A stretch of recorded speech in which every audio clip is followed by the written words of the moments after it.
My name is Jamie Hatfield, supervisor here on 580. We're just to get it completely ready for whoever was coming in to design the new hotels.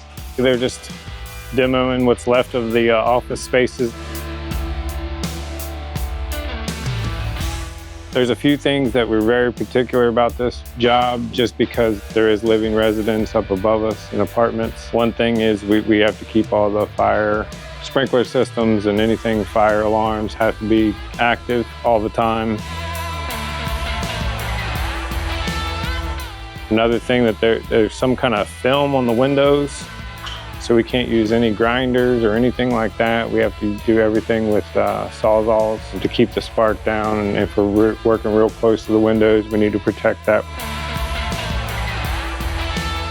We're not touching anything on the back walls, and we're disassembling everything other than that.